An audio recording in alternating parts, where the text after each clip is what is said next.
Now let's deploy our rules. Go to Policy Deployment and click on Associate Policy. First of all, it's asking you for a group. What is this group? It's a group of computers. So what I did for you, you don't have to do this step, but just I'm going to show you. I clicked here, Create Custom Group, named the group, and I just added PC1. You don't have to do this step. Just click here. It will tell you InfoSec computers, select that. Here it's asking you what rules you want to apply. Click here, it will list all rules. We just have one rule. Click on that and hit next. Now it's asking you what do you want to do with this rule. We said it's a denying some of files, extensions and keywords. So let's see what we can do here. File access.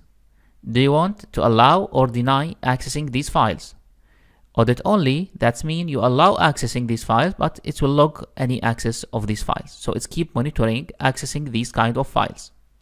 Or you want to allow these files to be accessed within trusted applications. For example, DOC can be accessed by Word only, by Microsoft Word only, not by Notepad, for example. I will keep it on audit only. Screen capture. Do you want to allow screen capture on these files? No, we don't. Block within trusted application. So if you allow some applications here, it will be allow screenshot only for these applications. Do you want to allow email clients such as Outlook to send these kind of files? No, we don't. You can audit only just to log that, or you can block it, or you can allow it within trusted domains. I'm going to block that. File upload. Do you want to allow file upload or not? I'm going to block these files, and I have to select the browsers: Edge, Chrome, Firefox. What about removable storage devices? I'm going to block file transfers. What about printing? I'm going to allow printing, but you can check this box if you want to print a confidential word on the file when it's printed. Go down, then hit save. This pop-up is asking you to install a plugin on the browser to block the uploading. So select that, hit save. Now it started deployment. Maybe in your lab will take some time. So to speed up this process, go to Windows 10, go to here, you will find the agent. Right click on the agent and apply configuration. You will see a pop-up window here, a notification, processing configuration. Now it's applying all rules into the Windows. Go back to Windows Server, refresh the page, and make sure the deployment status is 100%. As you can see here, deployment 100%. That means we can test that rule. I'm going to test it with removable storage devices. So I connected a USB device on my physical machine. Now to connect that USB to your virtual machine, go to this icon, right click, and select the USB device. This is my device. Go to this PC. You can see this is my USB device. Now let's test that rule. I will create a file, text file, which containing these words. Save. I will open the USB device, transfer this file.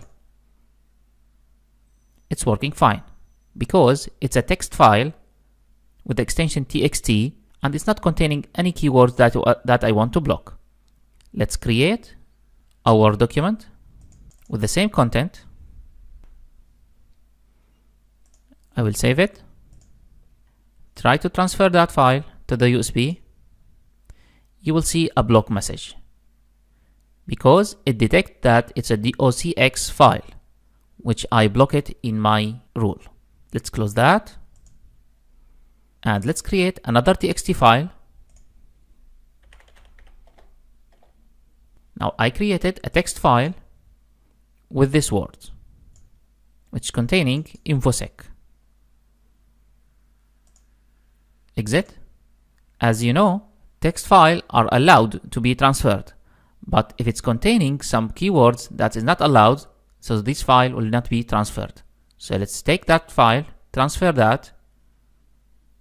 As you can see, this file has been blocked because it's containing some sensitive information. If you can see here, there is a small icon here. That means DLP detect that this file containing some sensitive information. If I remove that information,